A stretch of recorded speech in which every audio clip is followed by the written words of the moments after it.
बिस्मिल्लाहिर्रहमानिर्रहीम। अस्सलाम वालेकुम। जैकब न्यूज़ सां मां आहियां आबिद अली मंगरियो। पेश आहिनि हिन वक़्त जूं हेडलाइंस।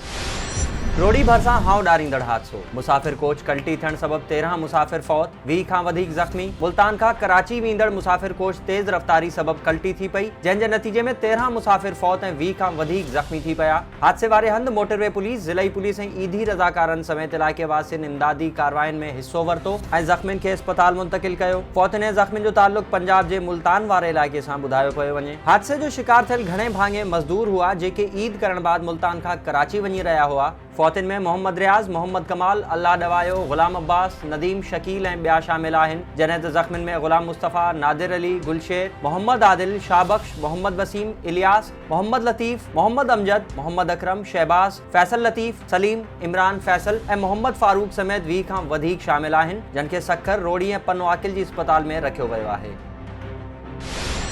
जैकबाबाद में पेटे अलिफ पारां मुतालिबनि जी मञता लाइ एहतजाजी रैली कढी वई। पेटे अलिफ ऑफिस खां उस्तादनि, मरकज़ी अॻवान इंतज़ार अहमद छलगरी, बाबू अब्दुल गफूर सरकी, निसार अहमद उढो, ज़हूर अहमद वगण, मक़सूद अहमद ओढाणो ऐं ॿियनि जी अॻवानी में प्रेस क्लब ताईं एहतजाजी रैली कढी सख़्त नारेबाज़ी कई वई। इन मौक़े ते अॻवाननि ख़िताब कंदे चयो त पघारुनि में 25% वाध, सालियानी इंक्रीमेंट जी कटौती समेत ॿिया मुतालबा तस्लीम न थिया त वज़ीर आला हाउस आॾो धरणो हयो वेंदो।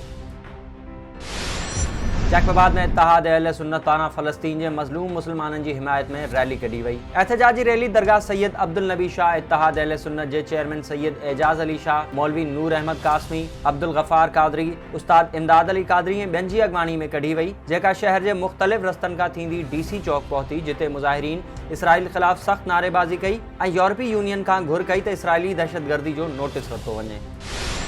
गढ़ीअसन में बाहू खोसो पुलिस ज़ियादतियुनि ख़िलाफ़ औरत ऐं संदसि धीअरनि जो एहतजाज। गढ़ीअसन वेझो ॻोठ मलोई वासण जमाला ख़ातून, असलम ख़ातून ऐं बख़्तावर ख़ातून एहतजाज कंदे चयो त कुझु ॾींहं अॻु बाहू खोसो पुलिस घर में घिड़ी हादी बख़्श ऐं कादिर बख़्श खे खंभे गुम करे छॾियो, जन मथां पुलिस तलब कयल ॻरी रिश्वत न ॾियण तां कूड़ो केस दाख़िल करे छॾियो ऐं कादिर बख़्श जो अञा ताईं को ॾस पतो कोन्हे। हुन SSP जैकबाबाद खां मुतालबो कयो त मामले जी अणधुरी जांच करे असां सां इंसाफ़ कयो वञे। बाहू खोसो में दुकानदारनि ऐं शहरियुनि जो बलोचिस्तान पुलिस ख़िलाफ़ एहतजाज। इम्तियाज़ मार्केट वटि होटल ते मज़दूरी कंदड़ नौजवान सद्दाम मरेठो खे पांवर सनड़ी पुलिस पारां ज़बरदस्ती खंभण जी कोशिश करण ख़िलाफ़ दुकानदारनि ऐं शहरियुनि इम्तियाज़ ख़ान खोसो जी अॻवानी में एहतजाजी मुज़ाहिरो कयो। इम्तियाज़ ख़ान खोसो ऐं ॿियनि जो चवणु हो त SHO सनड़ी पांवर पोरियत खे ज़बरदस्ती खंभे रहियो हो, जंहिं ते दुकानदारनि पारां SHO खां FIR जी कापी तलब कई वई त बलोचिस्तान पुलिस बदमाशी करण जी कोशिश कई। IG बलोचिस्तान SHO पांवर सनड़ी जे अहिड़े अमल जो नोटिस वठी संदसि ख़िलाफ़ कार्रवाई करे। हमायूं में चोर ॻोठाणे जे घर में खाट हणी मोटरसाइकिल ऐं ॿियो सामान चोराए विया। ॻोठ अब्दाल भरचूंड में अणसुञातल चोर पोरियत ज़मीर अहमद भरचूंड जे घर खे खाट हणी मोटरसाइकिल समेत घर में पयल हज़ारें रुपयनि जो सामान ऐं अनाज चोरी करे फ़रार थी विया।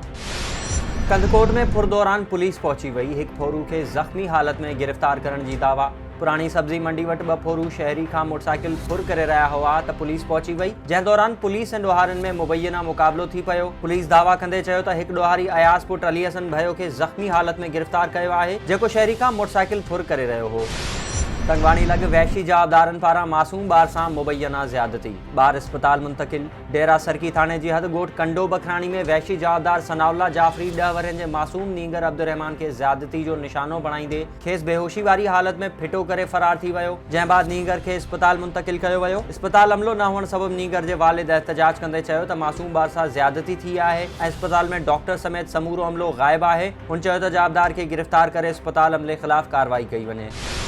सोबतपुर में पानी जी हथरादू खोट ख़िलाफ़ इलाइक़े वासियुनि जो एहतजाज। कंडरानी पाड़े वासियुनि पीअण जे पाणी जी खोट ते जुम्मल ख़ान कंडरानी, अब्दुल करीम कंडरानी, शेर मोहम्मद कंडरानी ऐं ॿियनि जी अॻवानी में NMC खां डिस्ट्रिक्ट प्रेस क्लब ताईं रैली कढी।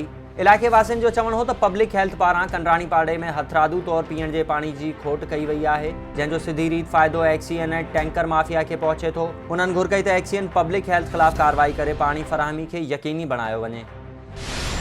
काज़ी अहमद में हमले में दुकानदार पुट समेत ज़ख़्मी। आफ्ताब मार्केट में भाइटनि पारां दुकान ते हमलो करे चाचे हाजी मुख्तियार मला ऐं संदसि पुट रियाज़ मला खे लच्छियूं हणी ज़ख़्मी करे छॾियो ऐं फ़रार थी विया। ज़ख़्मी हाजी मुख्तियार मला मूजिबि भाउ हाजी मंज़र मला ऐं संदसि पुटनि फयाज़ मला, नवीद मला, नियाज़ मला ऐं ॿियनि हमलो कयो आहे, जिन खे गिरफ़्तार करे तहफ़ुज़ ॾिनो वञे।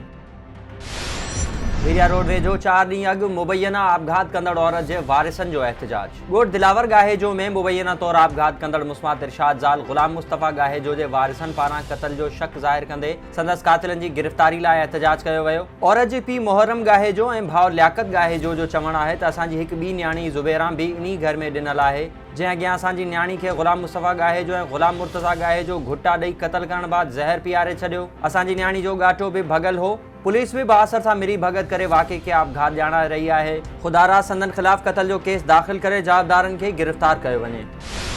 पटियारी में खोसा इतिहाद पारां फ़लस्तीन सां यकजहती तौर रैली कढी वई। खोसा इतिहाद जे अॻवाननि संजर खोसो, ग़ुलाम मुर्तज़ा खोसो, मुमताज़ अली खोसो ऐं ॿियनि जी अॻवानी में मटियारी प्रेस क्लब आॾो एहतजाजी मुज़ाहिरो कयो वियो, जिते आलमी दहशतगर्द इसराइल ख़िलाफ़ सख़्त नारेबाज़ी कई वई।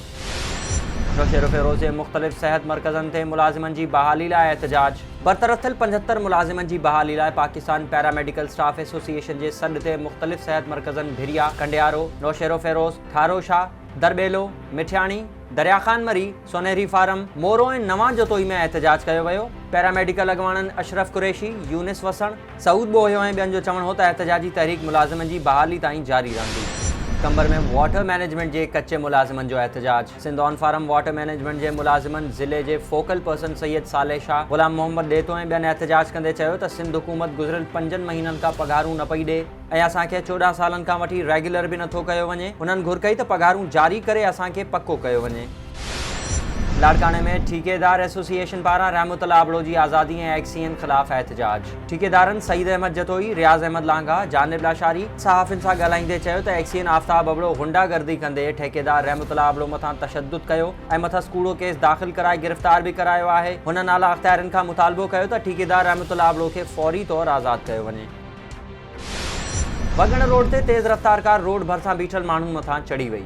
2 ॿार ऐं औरत ज़ख़्मी। वक्का मोरी वटि तेज़ रफ़्तार कार मासूम ॿारनि ऐं औरत मथां चढ़ी वई, जंहिं सबबु 2 ॿारड़ा ऐं 1 औरत ज़ख़्मी थी पई, जिन खे लाड़काणो इस्पताल मुंतक़िल कयो वियो। ॿुधायो पियो वञे त मोटरवे पुलिसमैन इंडस हाईवे ते गाॾियुनि खे रोकण जो इशारो कयो त पोयां ईंदड़ कार सां हादसो पेश आयो। कंदकोट में ॻोठाणे जो पुलिस ऐं भेणवीअ ख़िलाफ़ एहतजाज।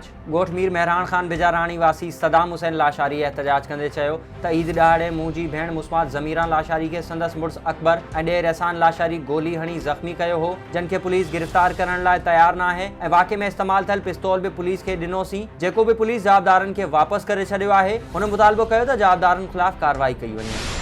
ऐं उडेरोलाल विलेज जे शहर जो मेन रोड केतिरनि सालनि खां ज़बू हाली जो शिकार। इलाइक़े वासियुनि चूंडियल नुमाइंदनि ज़िले इंतज़ामिया ख़िलाफ़ ज़हूर अहमद ख़ासख़ैली, सैयद मुस्तफ़ा शाह, ख़ादिम खोसो ऐं ॿियनि जी अॻवानी में टंडो आदम वाया ख़ैबर रोड बंदि करे एहतजाजी मुज़ाहिरो कयो। अॻवाननि जो चवणु हो त शहर जो मेन रोड गुज़िरियल केतिरे ई अरसे खां ज़बू हाल बणियल आहे। चूंडियल नुमाइंदनि समेत आला अख़्तियारनि खे बार शिकायतूं कयूं, पर केर भी ॿुधण लाइ तयारु न आहे। ही हुयूं हिन वक़्त जूं ख़बरूं। वधीक ख़बरुनि ऐं अपडेट्स लाइ विज़िट कयो असांजी वेबसाइट www.jacobnewsht.com ऐं फेसबुक ते फॉलो कयो। ॾिसंदा रहो जैकब न्यूज़, ख़बर खां हक़ीक़त ताईं।